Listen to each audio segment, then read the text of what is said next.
ফ্যাসিবাদ বিরোধী ঐক্যের প্রয়োজনীয়তার উপর জোর দিয়ে বিএনপি জামায়াত সহ সব নিপীড়িত দলকে ঐক্যবদ্ধ হওয়ার আহ্বান জানিয়েছেন বৈষম্য বিরোধী ছাত্র আন্দোলনের আহ্বায়ক হাসনাত আব্দুল্লাহ।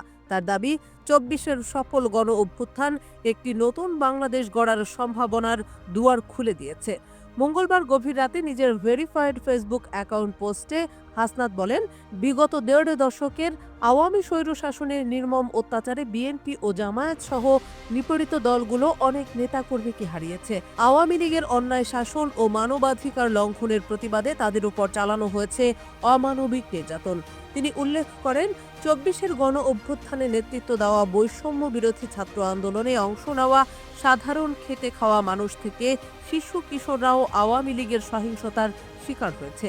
এই অভ্যুত্থানের মাধ্যমেই ফ্যাসিবাদী আওয়ামী স্বৈরশাসনের অবসান ঘটেছে এবং সব নিপীড়িত দলের ঐক্য গড়ার প্রয়োজনীয়তা সামনে এসেছে।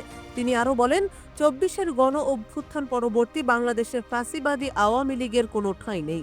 দল হিসেবে যে আওয়ামী লীগ দেড় দশকেরও বেশি সময় ধরে বাংলাদেশের আপামর মানুষের রাজনৈতিক অধিকার খর্ব করে গুম, খুন ও অন্যায় অবিচারের রাজত্ব কায়েম করেছিল, সেই আওয়ামী লীগের আগামীর ফ্যাসিবাদ মুক্ত বাংলাদেশের রাজনৈতিক দল হিসেবে কার্যক্রম পরিচালনা করার বিন্দুমাত্র সুযোগ অবশিষ্ট নেই। দল হিসেবে আওয়ামী লীগকে নিষিদ্ধকরণ ও বিগত বছরে আওয়ামী অপশাসনের পেছনে যারা পৃষ্ঠপোষকতা করেছে তাদের বিচারের দাবি এখন বাংলাদেশের তামাম জনগণের মুখে মুখে, অন্তরে অন্তরে। হাসনাত এও বলেন, আমরা ৭১ ও ৯০-এর ব্যর্থতার পুনরাবৃত্তি চাই না। কোনো বহিরাগত শক্তির আধিপত্য ও পুনর্বহাল হোক তাও চাই না। দেশের স্বার্থে ফ্যাসিবাদ মুক্ত বাংলাদেশ গড়তে আমাদের ঐক্যবদ্ধ হওয়া সবচেয়ে জরুরি। বৈষম্য বিরোধী ছাত্র আন্দোলনের এই আহ্বায়ক আরও বলেন, বিএনপি জামায়াত সহ কোনো দলের সঙ্গে শিক্ষার্থীদের কোনো বিভেদ নেই। ২৪-এর অভ্যুত্থানের পর এটা স্পষ্ট যে বিভাজনের রাজনীতি জনগণের কল্যাণ বয়ে আনবে না। আমাদের ঐক্য দরকার, সুশাসন চাই, দেশের মানুষের শান্তি ফিরিয়ে আনতে চাই।